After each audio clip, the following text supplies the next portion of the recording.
From Los Angeles to a worldwide audience, this is Boaz Power TV, where we take your life to the next level.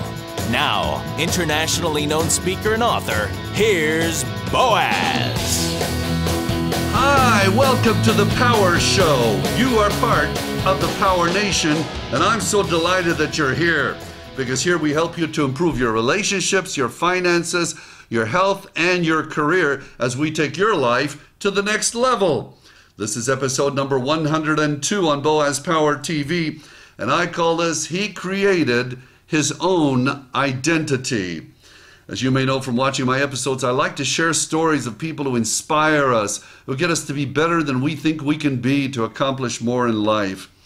Now, if you've ever found yourself in a position of trying to live up to someone else's expectations, perhaps a parent or a sibling, you know what a tough road that can be.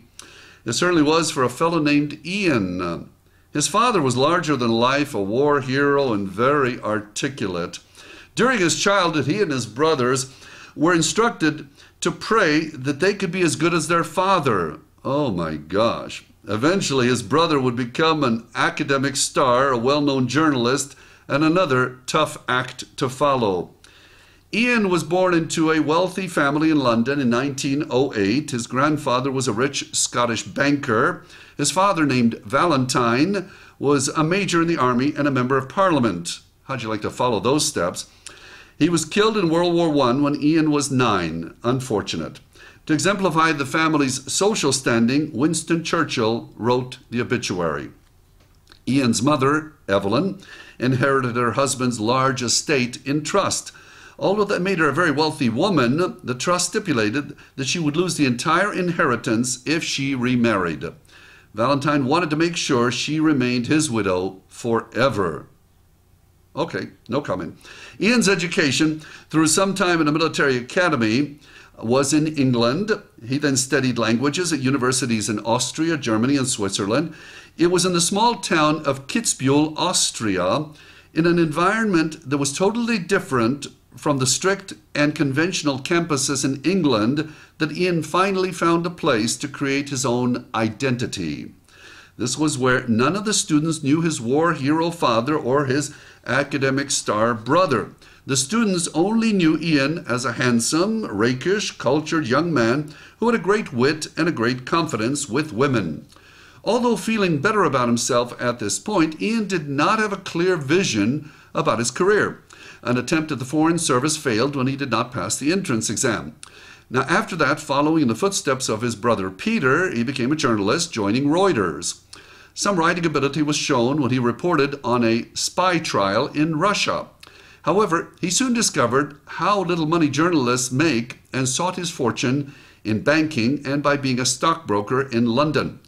When his wealthy grandfather died in 1933, he left no money to his grandchildren. The vast family fortune was invaluable to Ian until his mother, it was rather unavailable to Ian until his mother either died or remarried. Both options seemed unlikely. So during World War II, due to his abilities with languages, he became a high-ranking officer in the British intelligence. The war was good to Ian and proved to be a great foundation for his future work as a writer. Using his imagination, he schemed, plotted, and carried out dangerous missions to confuse and enrage the Germans. These were the years when he developed a certain flair in his work in naval intelligence. He plotted intelligence operations that to many seemed absurd. However, many of his ideas proved to be ingenious. Yet he understood the practical side of war, constraints on manpower, money, and supplies. He took his assignment seriously and was always aware of the human risks involved. His many memos and reports to superiors in the military reflected his special flair in writing. They highlighted his extensive knowledge of his subjects and a certain style and elegance in his arguments. Eventually, Ian wrote memos to William Donovan on how to set up the OSS, forerunner of the CIA. He took charge of the British assault unit that was comprised of specially trained commandos that were sent on specific intelligence missions. The group worked behind enemy lines and had many successes. Ian oversaw the group's missions from his office in London. Near the end of the war, Ian traveled to Jamaica for a naval conference. He fell in love with the lush island and decided that once the war was over, he would escape to live in paradise. So it was in 1952 that he married Anne Lady Rothmere in Jamaica. And that is where and when he began writing a series of books for which he would become world famous. Take a look at the pattern of activities for Ian, and you might see a resemblance to a fictional character he created, Bond, James Bond, Agent 007. Ian was Ian Fleming. For example, during a training exercise with his British assault unit in the war, Fleming had to swim underwater and attach a mine to a tanker. This act became material for the climax of his 1954 book, Live and Let Die. Wow. Following his own passion for writing helped Ian deal with the lingering ghost of his father and the reputation of his brother.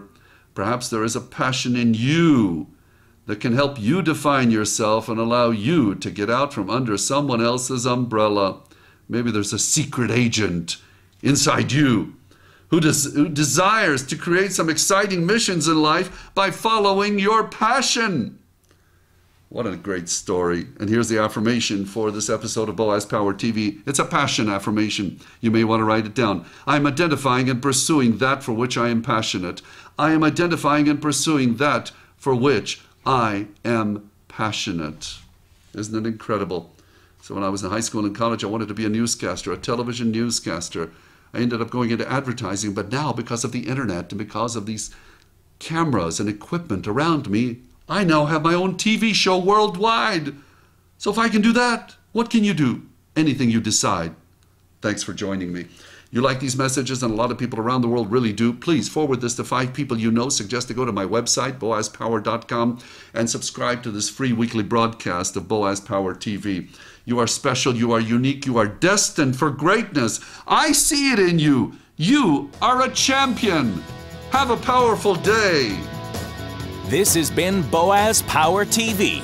To comment, see other episodes, or to subscribe to this free broadcast, go to our blog at boazpower.com. That's boazpower.com. We're here to take your life to the next level.